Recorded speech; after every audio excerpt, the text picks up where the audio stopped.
अस्सलाम वालेकुम friends, welcome back to Top Smarties drama serial कफील।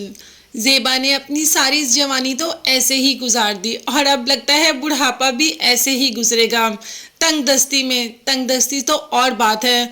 अगर घर में सुकून हो तो इंसान तंगी में भी ज़िंदगी गुजार सकता है, मगर मसला ये है कि घर में सुकून ही नहीं, जो चीज़ जहाँ रखो वहीं से गायब हो जाती है। और ये सारा काम किसी और का तो नहीं होता, सिर्फ और सिर्फ जमशेद का होता है। अभी तो ज़ेबा बहुत परेशान है। जो थोड़ा बहुत जेवर रखा था अब वो भी नहीं मिल रहा। हर जगह पर ढूंढ लिया तो फाइनली माँ के पास ही पहुंच जाती है कि अम्मी, मैंने आपके पास जेवर रखवाया था, वो कहाँ है? तो माँ ने कहा कि ज़ेबा, वो तो तुम मुझसे ले गई थी। अब ये तो ज़ेबा भी जानती है कि वो जेवर ले आई थी, मतलब कंफर्म करना चाहती थी कि शायद मुझे गलती लगती हो। अब माँ किसके साथ अपनी ये परेशानी शेयर करे? बेटे को बताया तो बेटे ने कह दिया कि हमारे घर में ये काम कोई नहीं कर सकता सिवाय अब्बू के। माँ ने तो डांट ही दिया बेटे को कि तुम अपने बाप पे इतना बड़ा इल्ज़ाम कैसे लगा सकते हो? जिस पर बेटे का कहना था, ये इल्ज़ाम नहीं, आपकी छोटी बेटी मेरी बहन, आपको पता है उसके साथ क्या हुआ? अब्बू ने उसके बैग में से 8,000 रुपया निकाल लिया और मेरे वॉलेट में तो हमेशा 1,000-2,000 निकाल लेते हैं। आपको नहीं बताते कि आप दुखी ना हो, मगर इसका ये मतलब नहीं कि हमें पता नहीं होता।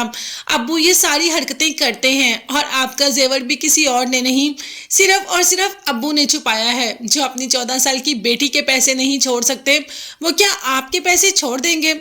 अब ज़ेबा को गुस्सा तो बहुत आता है। उसका तो बस नहीं चलता कि अभी जामे घर हो और उसको खड़ी खड़ी सुना दे, मगर जामे घर ही तो नहीं था। वेट कर रही थी कि जमशेद साहब कब घर आए और कब उसको सुनाया जाए। तो फाइनली जमशेद घर आ ही गया।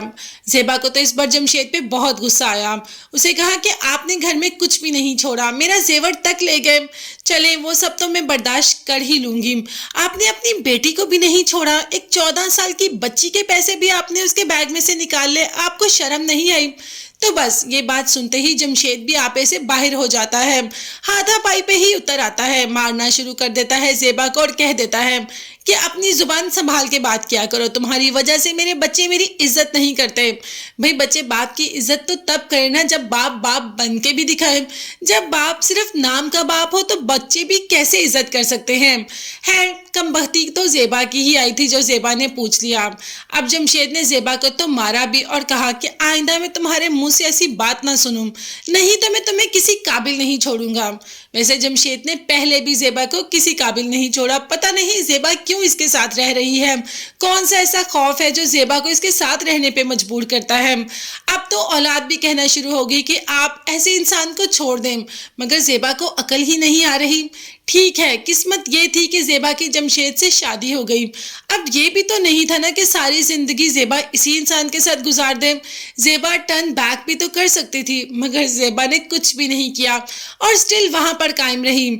अभी तो एक बच्ची का रिश्ता आके टूट गया। अब देखिए आगे आने वाली एपिसोड में हमें क्या क्या देखने और सुनने को मिलता है।